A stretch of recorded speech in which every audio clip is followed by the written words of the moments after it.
Welcome to GOlive TV, the future in your hands.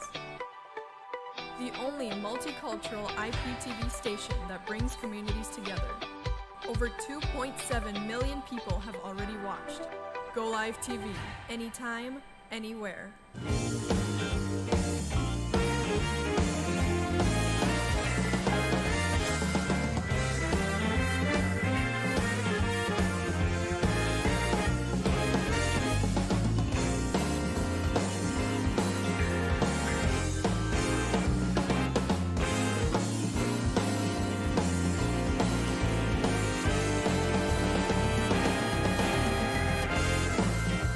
Ora, bem-vindos a mais uma edição, tudo em Toronto e de Manuel, Alexandre, nesta grande metrópole chamada Toronto, província de Ontário, do país Canadá, para todos vocês, através das ondas do GOlive TV.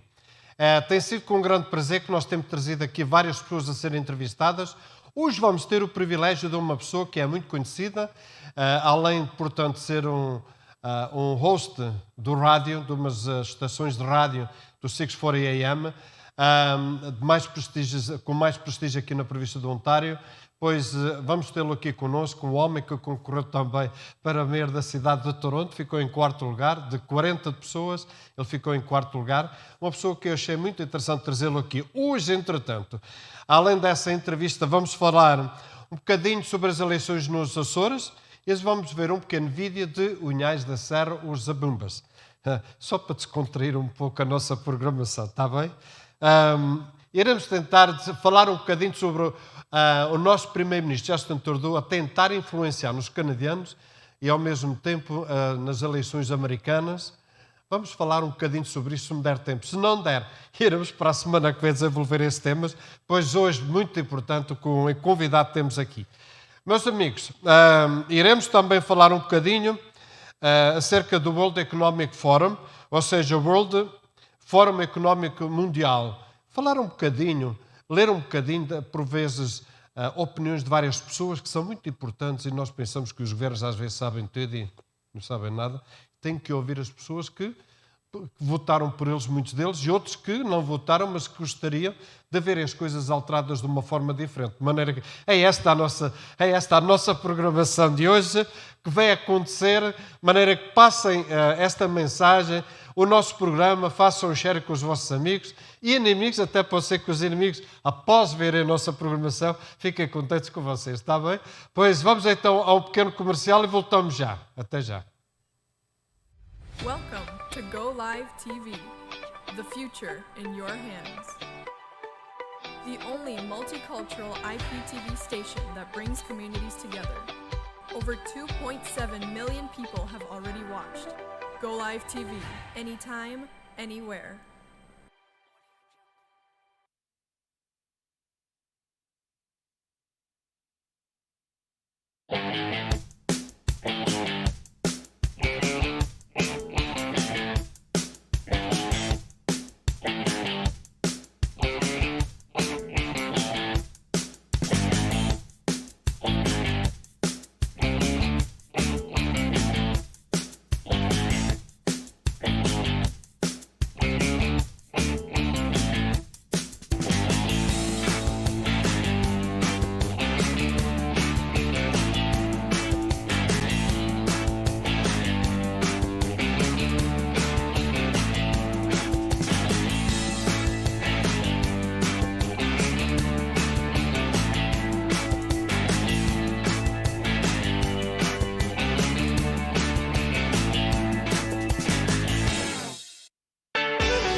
Olá, eu sou Manuel Alexandre, estou aqui no GOlive TV, a televisão que fala a minha língua.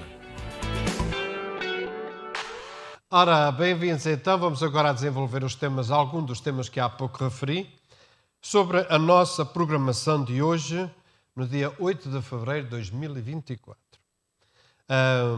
Parabéns aos Açores, parabéns que finalmente está a acontecer umas alterações, umas mudanças pelo mundo, onde o Partido Socialista tem sido envolvido em muita corrupção por todo o lado do Portugal. E, finalmente, começando pelo povo açoriano, que finalmente votou na Aliança Democrática, que é a conjunção dos partidos do PSD, do CDS e do PPM.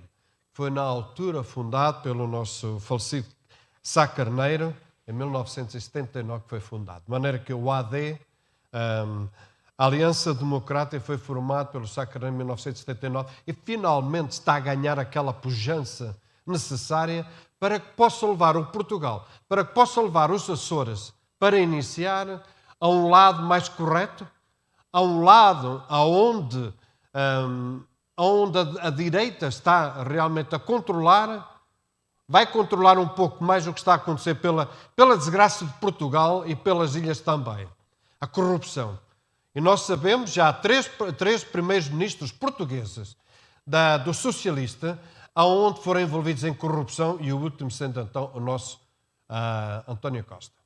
Meus amigos, que os portugueses comecem a acordar e vendo que o Partido Socialista está corrupto e as pessoas que vão para ali estão a tentar ajeitarem-se e a ajeitarem-se a eles próprios e a acomodarem-se à bolsa deles e não acomodarem-se à bolsa do contribuinte, do votante, do eleitorado. Vão para ali por interesse próprio e finalmente os Açores está a dar uma lição de moral, assim se possa dizer, através destas eleições, onde foi uma bofetada ao Partido Socialista. Desta forma, a Alternativa Democrática, nos Açores, eu vou só ler aqui os números, no caso você não tivesse reparado, ganharam por 42,08%, o PS por 35,91% e o Chega 9,19%. Portanto, a Aliança Democrática não tem a maioria só por 3 elementos. Pode ser que, de alguma forma ou outra, quando tiverem assim grandes problemas a resolver para os Açores, realmente considerem, façam algo, mesmo que seja com a ajuda do Chega. Que é certo, porém, é que esta parte de interesses próprios, esta parte de corrupção, que realmente começa a ser eliminada em Portugal e já está a ser começada nos Açores. Há grandes Açores. Olha, deixa-me dar os parabéns aos açorianos, àqueles que votaram, porque finalmente estão a acordar. E o Portugal continental, no dia 10, e o resto do Portugal também, dia 10 de março, que acordem. O Portugal inteiro, ilhas e tudo, que acordem que o PS está realmente a danificar o respeito que Portugal tinha. Agora é conhecido mais por um país corrupto. Alô, mas como é que é? Não há alguém ali naquele Partido Socialista que diga assim: nós vamos fazer coisas no país Portugal, ou nos Açores, ou províncias, vamos fazer algo, seja na Madeira, seja nos Açores, seja no continente, vamos fazer algo devido, algo que não diga nada, que tenha a ver nada com a corrupção, meus amigos. E agora na Madeira, como se ouviu também, como se ouviu também, isto tudo tem que acabar. E o Chega está também a pôr pressão neles, e seja na Assembleia em Lisboa, que realmente a corrupção tem que ser chamada à atenção e tem que acabar. Nós sabemos que não é só em Portugal que há corrupção, mas há já países a mudarem para o lado direito, porque o lado esquerdo, a parte socialista, está a ser corrupta. Isso é importante, nós não esquecermos essa parte. E no dia 10 de março, vamos chamar a atenção de todos os portugueses, antecipadamente, de irem ao voto para que realmente pensem e repensem para quem vão votar. Esta é uma maneira mais categórica de falar nas eleições de Portugal. Segundo as sondagens, não é verdade, como li a semana passada, onde o PS está ainda à frente por 3 ou 4 pontos. Mas vamos a uma coisa, será que Portugal não entende exatamente o que é corrupção? Há uma dá uns bons benefícios. Não dão nada a bons benefícios, meus amigos. Não estão a dar bons benefícios. Estão a dar benefícios aos corruptos e aos políticos que pertencem ao Partido Socialista. De maneira que, nesse aí, é importante que realmente seja feito, e os Partidos Socialistas tentaram governar os Açores já há uma série de anos e finalmente foram postos fora. E o PSD, ou a Aliança Democrática, só não apanhou a maioria lá por 3 membros, de maneira que paciência. Trabalhar em conjunto, isso é que é bom Por vezes é bom que não haja a maioria num partido para que realmente depois possa discutir entre uns e outros e chegar a uma resolução que é muito importante. Não é só mandar bocas para o ar e nada se faz. Não. É preciso pensar e repensar, não há corrupção, vamos todos a contribuir para que os Açores tenham sucesso, para que a Madeira tenha sucesso e que o continente tenha sucesso também. Pois esta é a parte que eu queria realmente trazer aqui a vossa atenção, porque isto são palavras e são situações que realmente nós temos que nos capacitar o que está a acontecer. E se não tomarmos conta, a mesma coisa aqui do Canadá, que é da parte esquerdista, socialista, liberal, e que realmente vamos falar um bocadinho depois com o nosso amigo Anthony Fury, é o homem, portanto, como há pouco anunciei, está a ser o host de uma estação de rádio mais prestigiosa aqui no Canadá, aqui no Ontário, que é o 640 AM, ou 640 AM, entre as 9 e o meio-dia. Ele nestas últimas 2, 3 semanas tem lá estado e têm sido tópicos bem puxados, tópicos bem falados, que é importante que as pessoas realmente comecem a considerar quando nós formos a votos para o ano que vem, se não for antecipado, ao menos que a gente tenha a consciência daquilo que está a acontecer agora. Corrupções e não só.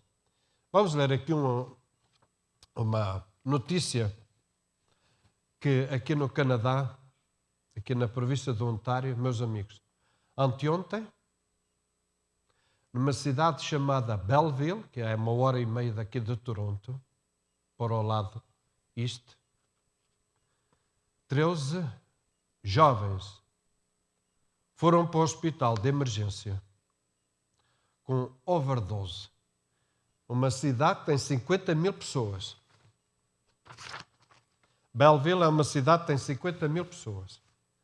E de repente, 13 jovens, drogados, overdose. Meus amigos, a gente pode usar termos mais delicados para decifrar um drogado.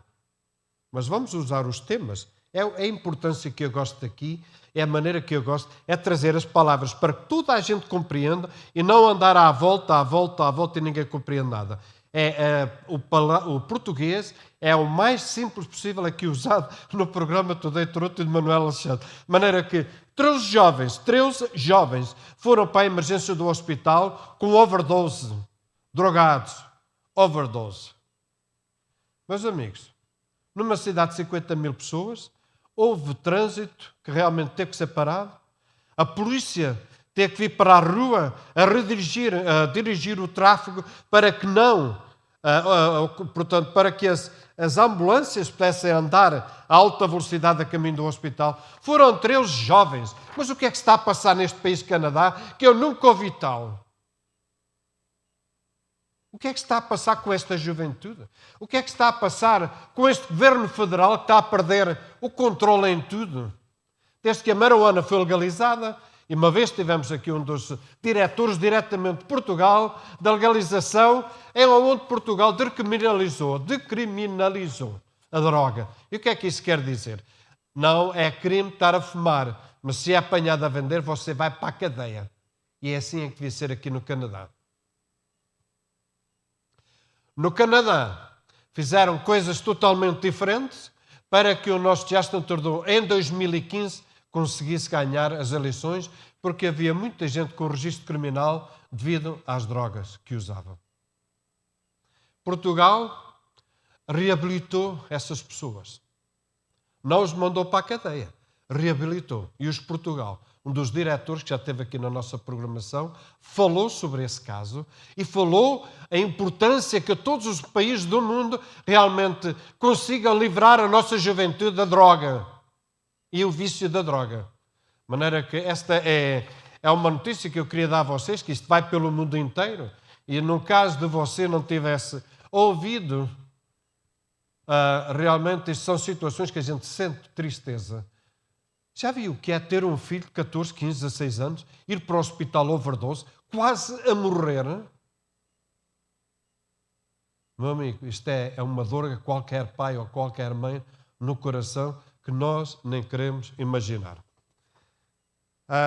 Eu tinha muito mais para falar, mas vamos a fazer uma pequena programação, vamos a fazer um pequeno um intervalo pequenito e depois vamos voltar então com o nosso convidado de hoje, que para mim é uma honra muito grande tê-lo aqui, é um prazer.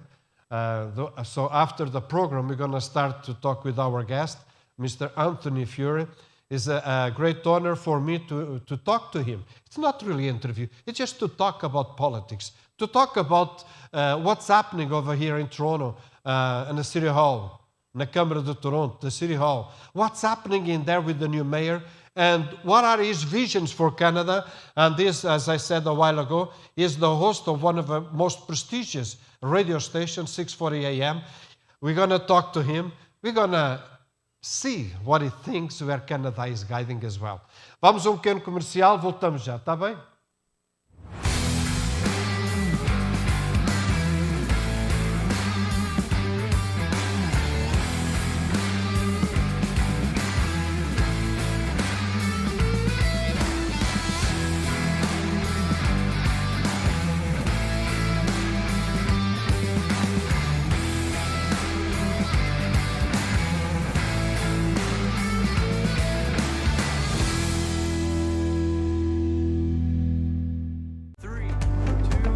Bem-vindos à GOlive TV, a primeira estação IPTV intercultural que transmite mais de 50 programas em 22 idiomas diferentes. Aqui na GOlive TV, você também pode reservar seu evento em nossos estúdios. Temos disponíveis green screen, cenários variados, uma cozinha totalmente equipada, estúdio de notícias, estúdio fotográfico, palco com video wall, uma estação de rádio e podcast e muito mais. GOlive TV é a única multimídia que reúne em apenas um lugar tudo o que você precisa para levar o seu evento para um alto nível. Reserve agora GOlive TV a qualquer hora e em qualquer lugar.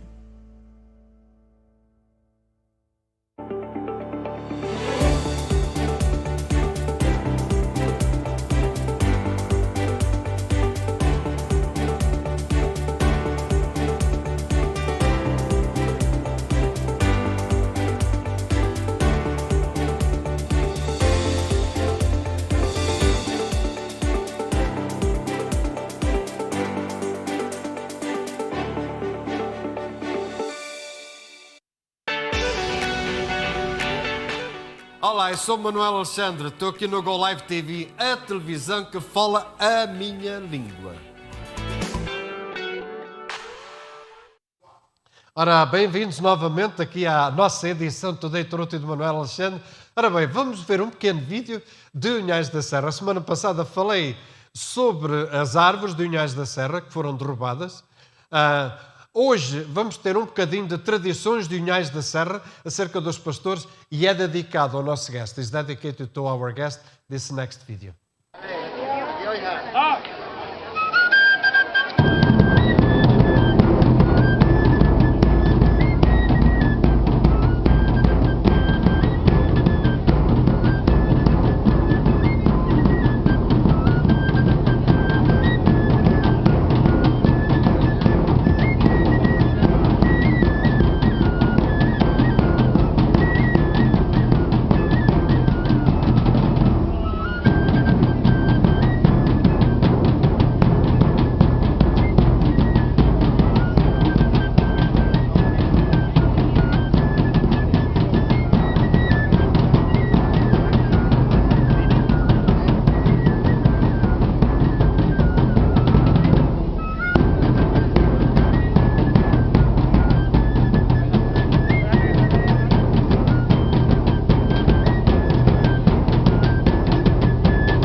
So this video was dedicated to our guest over here, Anthony Fury. Thank you so much, sir, for accepting our invitation. It's a pleasure to have you here.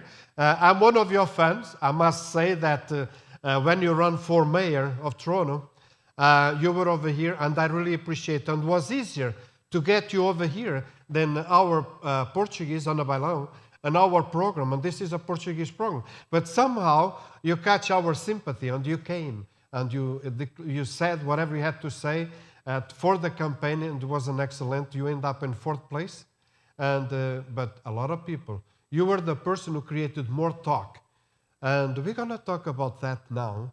But first of all, welcome once again, and thank you for being here. Oh, thanks so much, Manuel. It's so great to be here. You got a great program, and your passion for the issues really comes across. So it's great to be here again. It's great to be back, and I really value all my friends in the Portuguese community here in the Toronto area. Anthony, we dedicated this little video at the start. I love for it. You. It's great. It's great. They're saying come, and they're calling people, and I came. So there you go. Anthony, I have quite a few questions. It's like talking, anyways. We are just over here to talk. Tell us, how do you feel after 130 days with the new mayor that we have? What's your view about this place called Toronto, the City Hall of Toronto? Yeah, I mean, Manuel, the reason I ran for mayor in the first place is because I know the city, I love the city, I grew up here, I have my 3 children here, I have real estate here, so I obviously care, and I want it to look great, I want it to be great, I want it to be safe, I want it to be affordable. That's why I ran, and I always said, I wish the new mayor well. We don't agree on all the issues, but I want her to succeed, because if she doesn't succeed, then Toronto doesn't succeed, so we all got to work together, and nothing would make me happier than for her to be doing an amazing job, but unfortunately, I don't think that's the case. We have a lot of challenges on our streets still. Public safety has only gotten worse. Transportation, traffic has only gotten worse. Just the other day, we have more people attacking people to do with the drug crisis. We had this 20-year-old girl downtown, Yonge and Dundas Square, stabbed with a needle. She got the needle for free from the taxpayer. The taxpayer gave the needle to the drug addicts. They stabbed her. They ran off into the subway, and they couldn't be caught. And the poor girl now has to go for tests because does she have illness and so forth. That sort of stuff is still happening every day. When it comes to transportation, just the other day, Manuel, they voted to remove lanes for major streets, Finch, Jane, Dufferin, Lawrence, Steeles, for only bicycles and buses. Major streets. So I don't think things are going that great. And of course, the property tax, it's going up 10%. Never, ever has it gone up that high. Like, what's going on? And we're reasonable people. If the taxes go up and all the problems are solved, we'll go, oh, okay, they made good use of the dollars. Yeah. But are they making good use of every dollar? They're not. And this is one of the big problems that I find, is every year they increase the taxes. But this year, my goodness, is excessively high. Mayor Chow tried to tell people on a press conference, oh, it's only $1 a day increase. Hang on a second. It's not only, it's $1 a day maybe for a small apartment where they pay, let's say, $2,000 a month. $2,000 a year in taxes. For a person who pays $4,000, $5,000, $6,000, $7,000 a year, lot more. It's a lot more. It's never mind if it's a little apartment where 1 bedroom or 600 or 700 square feet, they pay that. And she based her thoughts of convincing people that $1 a day, if you live in a small apartment, majority we all know that they don't live in a small apartment, right? Absolutely. Majority of people live in houses. And thank God that we can afford the houses. But now, Anthony, give us your view. Do you think a lot of people are going to lose houses because of the high increase of Olivia Chow, or people are going to bite the bullet and still paying? They have no choice. They have to pay it. But some people, they could be forced out because everything adds up. As you know, mortgage rates are going up. The interest rates are going up. And she might say only $1 a day or $2 or $3 a day, but everything else is getting worse. Gas is going up, the price of food we know has gone up so much. So for the city to willfully decide, we're going to put more costs on you. We're going to make it more difficult for you to pay your bills. I think it's unethical, especially if you haven't gone back and tried to spend every dollar appropriately. You go back, you look at the budget. Are we respecting every dollar? If you're absolutely certain we are, then you can talk about tax increases, but they're not. They haven't done the investigations to make sure they got rid of all waste. They haven't respected the taxpayer dollars. It's a true scandal, and I think people are right to be frustrated. They got to speak up more. Absolutely. Anthony, the crime, it's on the rise. And then they cut off the budget of the police. I mean, I think that's wrong. If anything that needs to be increased, the budget is for the police and the ambulances, the emergency vehicles, on the emergency department, the emergency doctors, and that part has to be increased, not decreased. Give me your opinion about that. Well, I agree with you. You're right. Right now, there's so many public safety concerns. People don't want to go on the subway anymore. It's always messy, it's dirty, and people are running around doing violence on it. We need the police to respond to it. All the other budget parts have gone up quite a lot, all the other different departments. She's spending, the mayor, $1 billion more from last year. $1 billion more. One of the number one concerns, policing, and no money for police. It doesn't make sense. Yeah. The money just doesn't add up. And the police chief, I saw the police chief the other day, and he said to me, and he's telling everyone this number, 22-minute response time.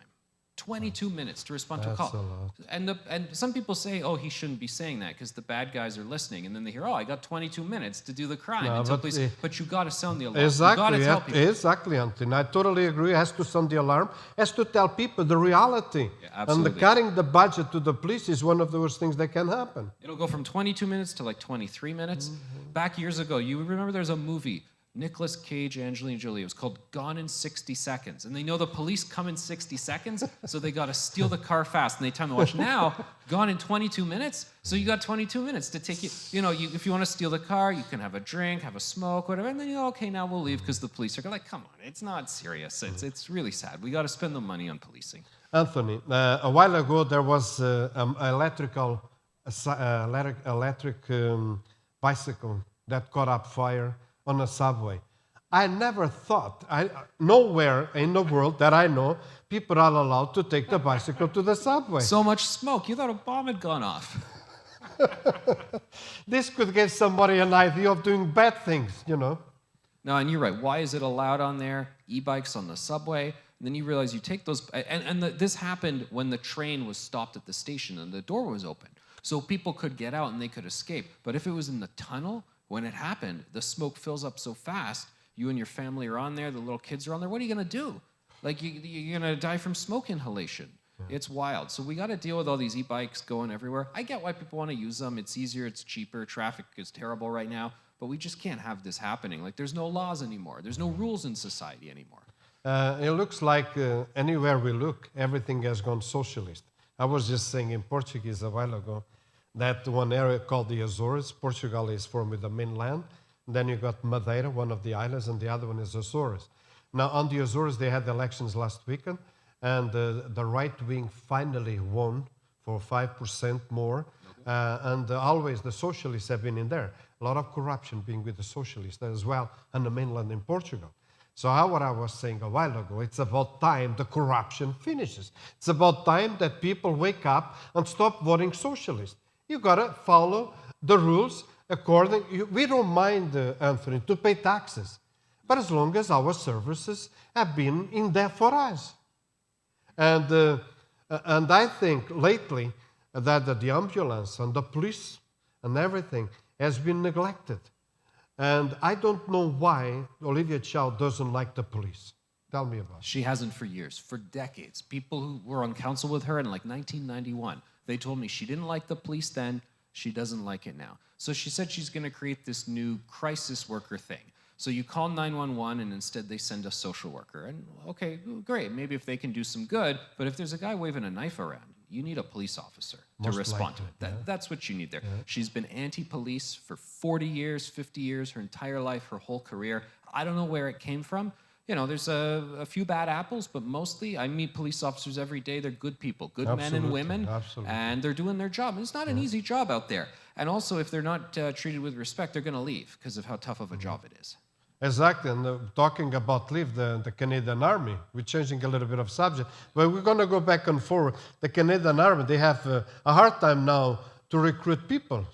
Why is it that? What's happening at all levels of the federal and provincial too? And the municipal as well. It's something, it's getting out of control.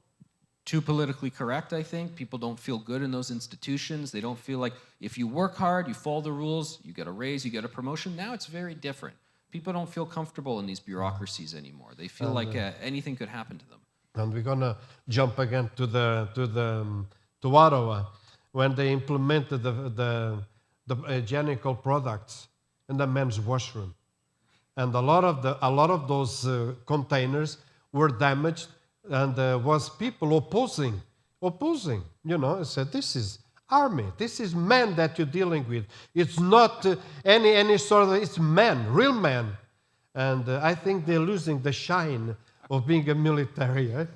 It's so embarrassing. Like, as you said, talking about the budget, we have so many important issues to deal with, and the one Justin Trudeau wants to deal with is free tampons in a men's washroom, and the world is laughing. There's cartoons all around the world laughing at us. Let's just get serious here. We respect everyone, but we got to take care of these issues. Anthony, $122 million it's going to cost to do all of that.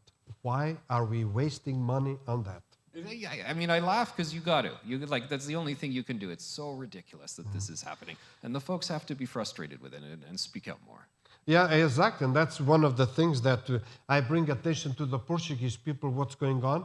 Because a lot of the times, they might not be aware of what's going on in Canada. I'll tell you one thing. 2 years ago, when I was in Portugal, somebody came to me and said, Manuel, what's happening with your prime minister? What's happening with the Freedom Convoy? Bad reputation. Demonstration, a free demonstration, a peaceful demonstration. What's happening in their horses and police brutally smacking people? What's happening in Canada? Canada was the shine of the democracy throughout the world. Now Canada is becoming the opposite way. It's like, this makes me so sad to hear you say this, because it used to be, as you know, you go traveling around the world, you put the little Canada flag on your backpack, and everyone says, hey, it's Canadian, I love this guy. Now you put the flag in your backpack and they come up to you and they say, what's the deal with Canada? Manuel, I got to ask you, because I was writing about this recently, a column, talking about it on the radio. People are leaving Canada. Yeah. Both people who have grown up here go, I can't make it work. My friend, him and his girlfriend, she's Japanese, and they're going to move to Japan. He doesn't speak Japanese, he's a white guy, but he says, I'm going to go there because I can't make it work in Canada. Houses are so expensive, everything. More people are moving, and immigrants come here, and then like 5-7 years later, they go, Canada's not what I thought it would be. They leave. And the interesting thing, what I want to ask you about, is a lot of people wrote to me, and a lot of people called in and said they've moved to Portugal. And I noticed it was a phenomenon. So I think that's great to say people want to be there. Why are people going to Portugal? Well, here is the thing. No doubt that the cost of living over here in Canada is very expensive. And one of the main reasons, you go to Portugal, if you have an apartment or a house in there, you can live in there reasonably with your patient. But what's bad for Canada is the fact that we're losing skilled labor.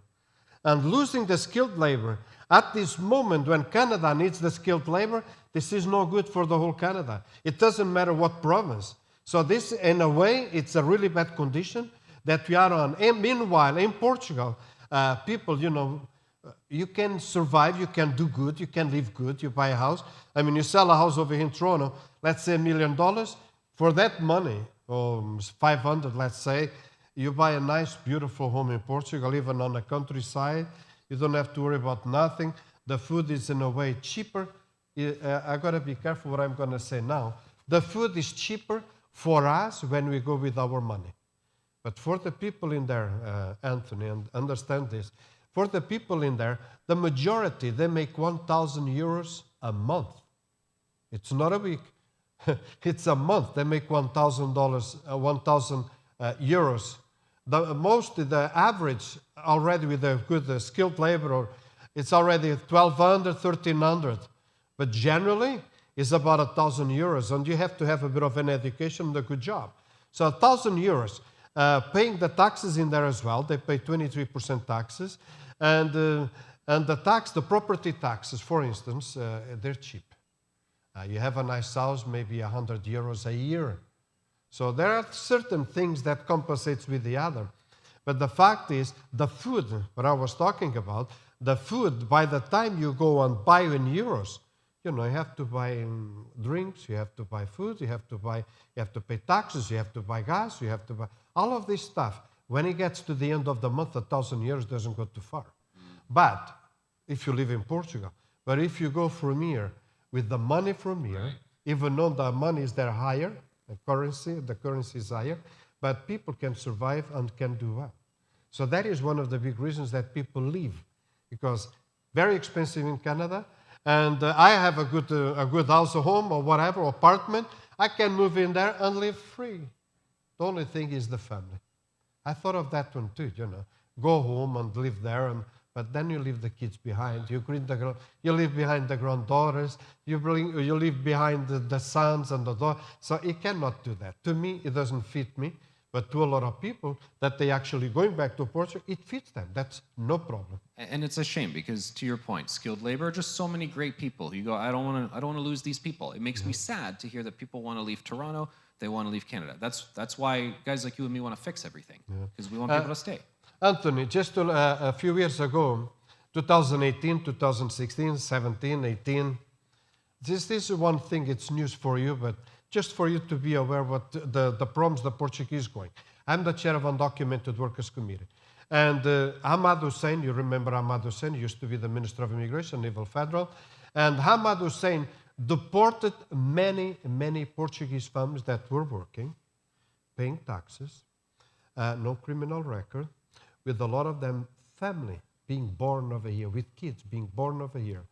And they're not supposed to deport parents with the kids born over here, but they did. They went against the Supreme Court in Ottawa. Why did they do it then? If people are net contributors, meaning they're contributing to society. Exactly, and there we go. That's the part that upset me so much.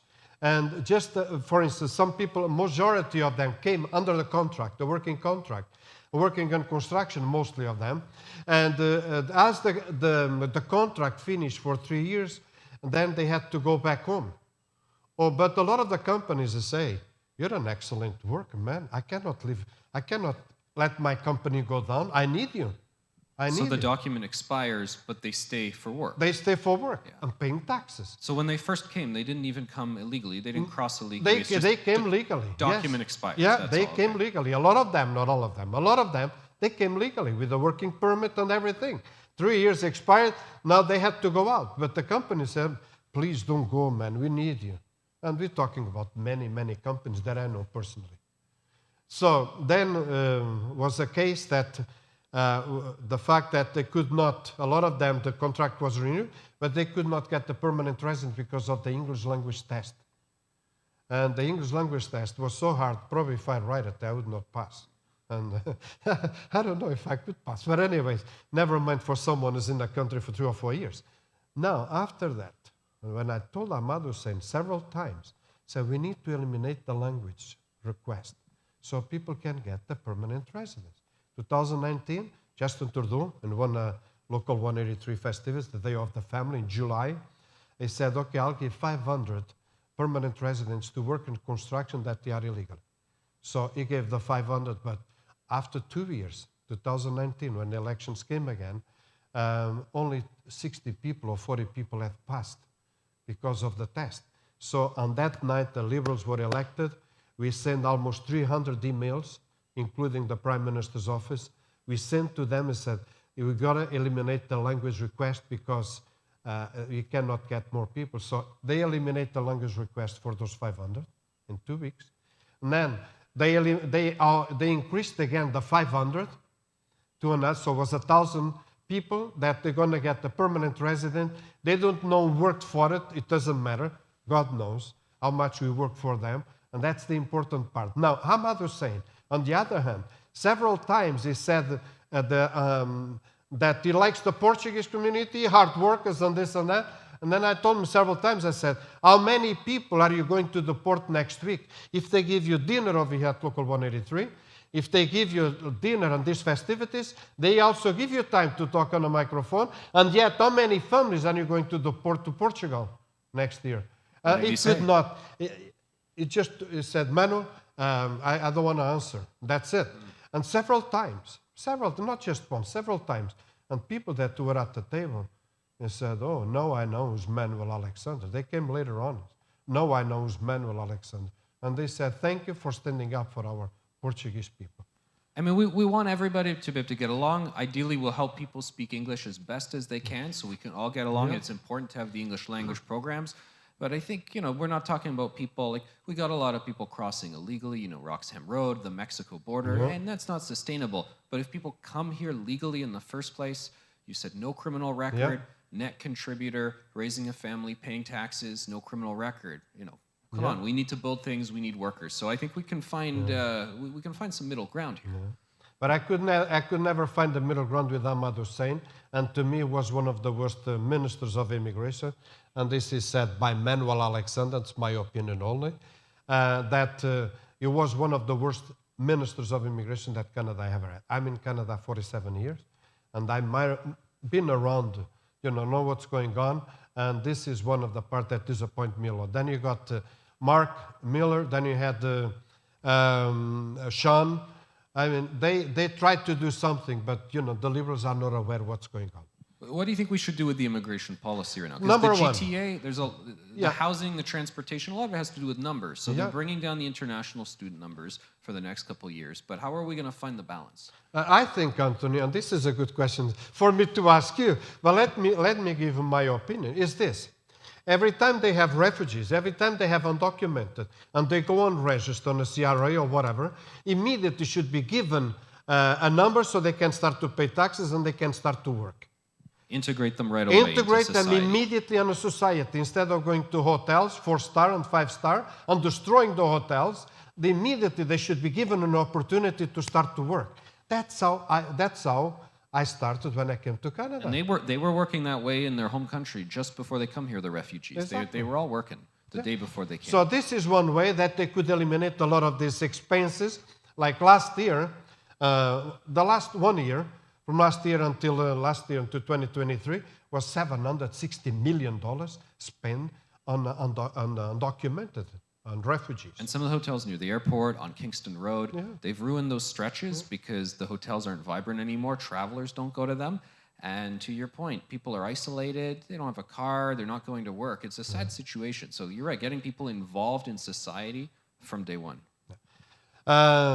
Anthony, we're going to go to a small commercial. We'll be right back.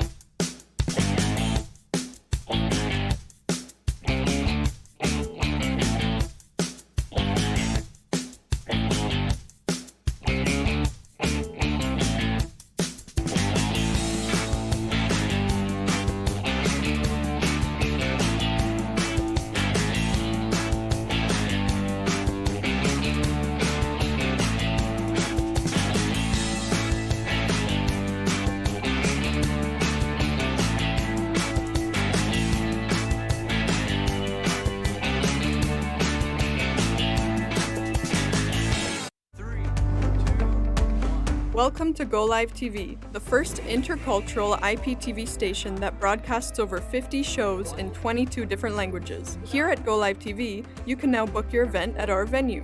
We have green screens, multiple sets and backdrops, including a fully equipped kitchen and a news studio, a photography booth, podcast and radio station, a stage with a 9x14-foot video wall, and much more. Book our studio now. GOlive TV, the only multimedia one-stop shop, offering everything you need to take your event to the next level.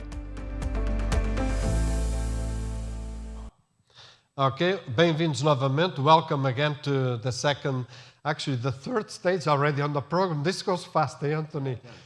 Anthony, thank you.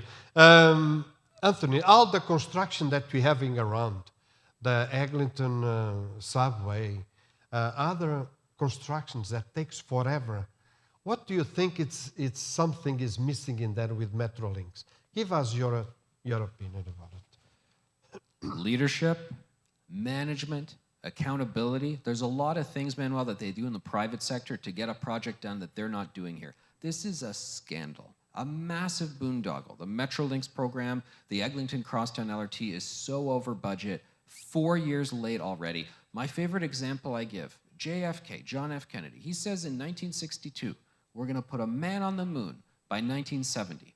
They do it 1 year sooner. They get it done. They managed to go from zero to putting someone on the moon in 7 years. Here, we can't even build a basic LRT line in twice that. And we build LRTs everywhere. It's unbelievable. People need to be fired, and also there needs to be penalties if the contractors can't perform. And they all want excuses. They want us to apologize for them. Oh, it's difficult. Oh, it's hard. what's going on? They're doing this all over the world, in other countries. They're getting things built. We got to hold people's feet to the fire. And city council always accepts it. Every few months, Metrolink says, oh, well, there's another delay. Oh, well, there's nothing. And we go, okay, and we take, no. We got to get angry about it. That's when I was mayor, when I was running for mayor, I said, I'm going to sue Metrolinx for $1 billion to light a fire under their ears, to get them going, sue them for damages, because they're damaging the city by not getting this done. We got to speak up more. And they're doing other transit lines, and we need more transit. So I support these lines being built, but the way we're approaching this, the management style, is unacceptable. People in the private sector, they go, I don't believe it. They go, if this was me, I would have been fired from my job. Yeah, absolutely. The private sector, if takes care of something, immediately gets done. But when it's through the government, it's nothing but big problems. And I don't think that things are going to look are going to go any faster. Anthony, I'm going to ask you something else. What were the main aspects that divide you, that you feel in your heart? And I know which ones they are, but I want you to tell the people the main things in your heart that would be better for Toronto that you would do if you were elected as a mayor. Oh, thank you so much for the opportunity. Manuel, one thing that I will say is running for mayor, you only love your city even more. Because, there are so many communities in this city that are so amazing. So you go around, you meet everybody, it's full of good people. And you knock on doors, and they just say, come in, sit down, have a meal with our family. I go, these people don't even know me, and they're being so nice and kind to me. So it's an amazing city. Some of the things I'm really passionate about, one of the big issues I'm so passionate about, I used to live downtown in a condo near Moss Park. Very nice building. I lived in a nice condo building. We had our baby there. And just a couple blocks away, Moss Park, there's all these people doing hard drugs. They're doing heroin, they're doing fentanyl, and it's so sad. Their lives are just a mess, and they had some problems growing up in their life that have turned them to drugs. And what do we do as a government, as a society? We just give them the needles to do the drugs. We're now giving them free drugs. In British Columbia, they're giving out free heroin, free fentanyl, and now they say they want to bring it here. These people, we deserve better, because these people, when they're troubled on drugs, they go around, they commit crimes, they're stealing left, right, and center so they can buy more drugs. They're not with it. Their minds are totally disturbed right now. It's so physically unhealthy. They're having overdoses. Ambulances are driving everywhere. And we don't want that for these people. We're compassionate people. We care, and yet the socialists just want to keep them there on the street, being violent, doing drugs, us paying for it. Turn it all around. I said, no, we're not doing this anymore. No more giving out the drugs. No more giving out the needles. Instead, treatment centers. We see them. We say, you matter. You have a life. You have people who care about you. Done. We're going to clean you up. Come on.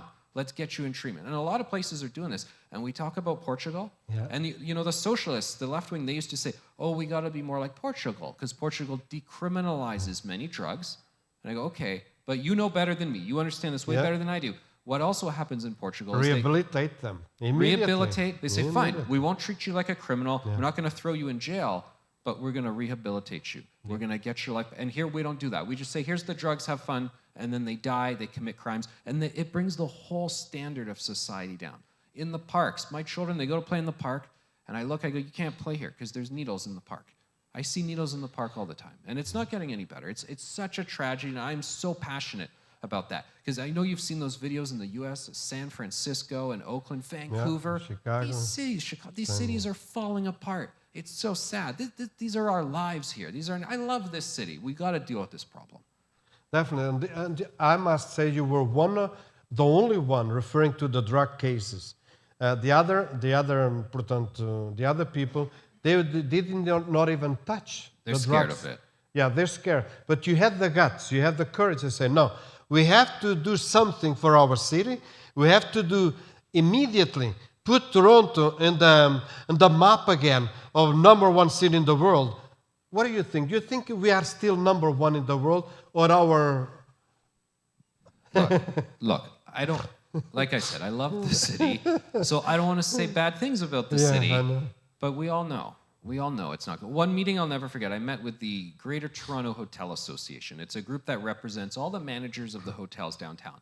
And they said that it used to be visitors come to Toronto, they stay in the hotels. So you come in for business conference, you come in for tourism, but now the business people come here And they look around, they go, oh, this isn't what I thought it was. Toronto's kind of dirtier. And they go, I'm stuck in traffic, I can't get around. So maybe the businessman was going to open a plant in Toronto or an office. But they go, yeah, I'm going to take a pass. And then the tourists, they're coming here, oh, I heard so much about Toronto and Canada, it's clean, everyone's nice. And then they get here and go, what is this? What am I seeing on my streets? So we are getting that bad reputation. Like you said, you're in Portugal, someone comes up to you, they said, what's with Justin Trudeau? Yeah, exactly. Stopping protesters, what's with the standard there? So it's declining. It's so tragic. I love the city, but we are slowly going downhill. And we got to act soon. We can't wait until it's like San Francisco. Then it's too late. Those cities are falling apart. We got to act now. Anthony, I'm enjoying really a lot this conversation with you. I do. really enjoy. Now, Because we're both passionate about the issues. exactly. Let's talk about Alberta, where the premier, Daniela Smith, they came up with a strong statement against what's happening with the young generation in schools and what they want to do towards changes, sexual changes on the kids. They want to do things. They want to educate kids before the pronouns. They want to do everything that at the conscience of a normal person, it's unbelievable. So is Daniela Smith right what she's doing? Absolutely. And can you clarify that a little bit more, because you are into more than me? She's right. She's a true leader. All she has said. So right now, there's all this transgender stuff. So people changing the genders. And look, someone's an adult, they're in their 40s, their 50s, their 60s. Maybe it's not something you do yourself, but you go, well, if an adult really wants to do this, okay. And the system's going to do it to a kid? So all Danielle Smith has said, you can't do this as a kid. The health system will not do it because they take these pills, puberty blockers, hormone blockers. Is like that. So, if a 11-year-old, 12-year-old girl takes the pills, it means she won't grow breasts and so forth. And let's just pause and time out. And so much of it has happened. It's happened very quickly. It was like 0. Now hundreds of kids are doing it, taking these things. And we just want to time out and balance it and also respect the family a bit more. Absolutely. Because that's why they put the limit on the age, right? Absolutely. You got to put a limit on the age. I respect free choice. People are going to do all these different things. Okay. But when it comes to kids, we gotta have some common sense here. Absolutely. It's that simple. So Danielle Smith, and the polls show regular people back her. Yeah, There's just people in the media are just going bananas over it, but everybody knows. All politics. Everybody knows left wing, right wing, and all the different communities. They still understand that she's just talking about common sense. It's absolutely, and one of the facts that I see a lot on the Toronto Star, which I canceled my subscription yesterday. For 25 years, I got that paper every day. It upsets me so much. Every day is always supporting the left wing. And that is, for instance, they had a big article a couple of weeks ago, a couple of Sundays, about Justin Trudeau. And every time they have an article about Pierre Poilievre, is always knocking him down. Come on, it makes you sick. And they did it to me. They were attacking me, and they said he's this extreme far-right monster. It's common sense. You know what we're talking about. Absolutely. Dealing common with drug sense, crisis, getting traffic moving, and they call you names for it, but we can't be deterred because we know we just care about families, we care about our community, and they can say what they want because we know what we're doing is right. Yeah. Common sense, that's what's missing in this politics of today with the political correctness that the world is trying to follow. It's destroying the world. This is my opinion. I don't know if you think the same way. Well, no, because with political correctness, you mentioned the Danielle Smith issue and all the gender stuff. Everybody knows that she's doing the balanced, moderate, caring thing, but political correctness makes people afraid to speak out. And it's a shame, and that's why some of these more bizarre socialist things start happening, because regular people, they feel bullied. They feel like they're going to be attacked if they speak out, and that's unfortunate, because everybody should be able to have their say.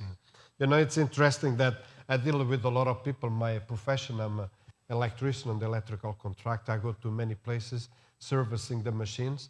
And a lot of people tell me, Manuel, every time I see certain figures like Justin Trudeau on the TV, I immediately changed.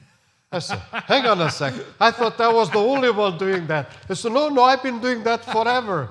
So there we go. It's a lot of people that they don't even know that I'm a conservative guy, right? They just talk to me and say, man, I cannot see that guy on TV. I changed the channel. And that's what I thought.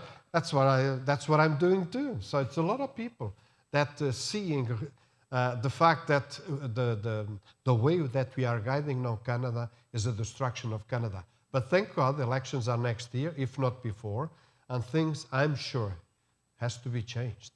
Has to be changed, Anthony. And talking about next year elections, Anthony, I'm going to ask you, do you have in mind to run? We need let's put it this way, we need someone with a conscience, a person like you, to run for Member of Parliament in Ottawa. Do you have any plans to run, or do you rather run again for mayor? Expand a little bit on that. Sure, I'll be totally, transparent. I love the federal issues, and I'm very engaged in those issues when I talk about it and I write about it. But I don't think I will be running to be an MP. I'm very passionate about the city, and I think there's a very good chance I'll be running for mayor again. I think people would like a clear choice. Yeah. Do you like the vision that Olivia Chow is putting forward? Do you believe we need to take more roads away and just put them as bike lanes and bus lanes? Do you want more drug sites out there? Do you want the highest tax increase ever? Or do you want common sense? And I think if there's a clear choice, maybe just two clear candidates, I think people will choose the common sense candidate. So I love this city, and I'm still going to spend the next couple of years supporting causes, meeting with different groups, and we'll see what happens. Yeah. And another thing, I know you're a radio host too. I've enjoyed it every moment I have to listen to you as well. Between 9 and 12 o'clock on 6:40 a.m. Anthony Fury is there many times, replacing Alexa Pearson, which is great. And the topics that he brings in there is exactly the same, hot as it is right now over here. And I love it. And Anthony, it's the passion, it's the honesty that makes a good politician. And I think you have those properties, and that's why I love to hear your show. And Jerry Agar, I like to hear him as well. Yeah, Jerry's great. And he's great too.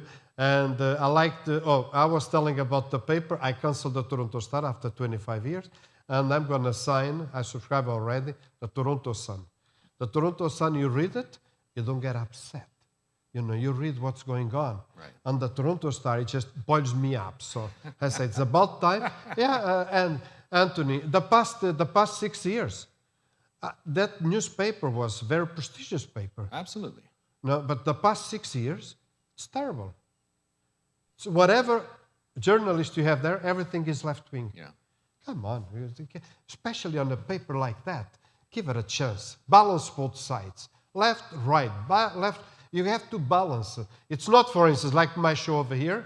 I'm a conservative, and I'll pull for the conservative, and I let people know why I vote for conservative, why I trust the conservative. This is my thing. But I'm journalist in Portuguese language, mostly my program, and it's different than a newspaper, a nation's newspaper. You have to have a balance in that on the articles, and that's what Toronto Star is missing. The media has changed in recent years, and I think one thing we're seeing more and more is people are getting their news from a whole different variety of places. It used to be one or two media outlets control the narrative, they control how people access news, not anymore. Some people get their news through just looking at their phone on TikTok or on Instagram. Others still read the newspaper, but the numbers are lower than ever. Fewer people than ever watch CBC. They go to other places. They're going to online streaming, watching your program. I know you have more and more viewers. It's a great program, and I know more and more people tune in. So different outlets. People are accessing in different ways. Anthony, anything else you'd like to address our community? You have 1 minute, something, to address the Portuguese and whatever you want to say. Oh, thanks so much. I love the Portuguese community, Manuel, but I mean, primarily my main message is that better is possible and that we can together stand up for common sense policies, that free speech still matters in Canada, so we can take a stand on the issues that matter to us. And don't let them tell you you're a radical, because we're not. We're just regular guys who care about family, community, cleaning up the streets, and that's what we're doing. And everybody should feel that their voice matters. And growing a family over here, it's not easy, is it? Right now, the way it is, with all these left-wing theories, the genders, and all of that stuff that before was not part. When we went to school, is to learn the ABC, is to learn the math, is to learn geography, to learn history, to learn all of those subjects. Don't get me started on the school system. I know we don't have much time. I could rant about the school system forever because it's not like it used to be, and I'm worried for the kids. We got to get back on track and the core subjects for all kids. So all kids of all backgrounds, they can all succeed together. That's what we need. Tony, Anthony, can you promise that you'll come back soon again, probably middle of March to the end of March? Well, I always love speaking with you, Manuel, so let's do it. It's been great to appear on the program. Thank you very much, sir. It's a pleasure. Podemos assim de falar com o Anthony Fury, uma personagem, portanto, aqui de Toronto, bem conhecida também, além de estar no rádio 640 no AM, também é jornalista, escreve excelentes artigos para o jornal Apple Times, eu leio também semanalmente, é uma categoria de jornal muito informativo e é assim que a gente precisa que as pessoas esclareçam a nossa comunidade, nos digam o que é que se dá de errado e como é que se há de resolver, como é que se hão de ter resoluções para isto tudo. De maneira que, meus amigos, por hoje é tudo. Até para a semana, se Deus quiser. Para a semana iremos ter a intervenção direta do José Cesário, Dr. José Cesário, que irá estar connosco, e o nosso amigo Juliano de Luca, diretamente da Casa da Madeira, às 5 horas, entrará em direto aqui nos nossos estúdios para falarmos com o Dr. José Cesário, que está a concorrer também do ADN, para representante da ADN, da lista fora da Europa. E depois também iremos passar mais tarde um bocadinho também da entrevista com a Paula Madeiros, que também está na mesma lista, e que na segunda-feira vou fazer uma programação com ela para que possamos saber exatamente as intenções da Paula Madeiros, porque ela tem sido também um pilar na nossa comunidade, um pilar do PST e um pilar também para ajudar os nossos portugueses. Meus amigos, até para a semana, se Deus quiser, vai ser uma intervenção extraordinária. Tchau! God bless everyone. Deus abençoe a todos nós.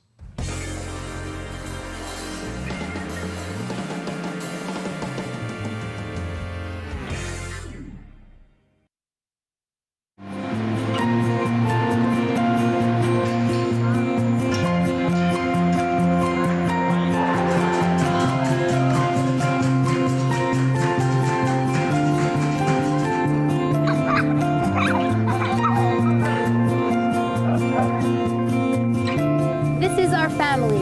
This is our life.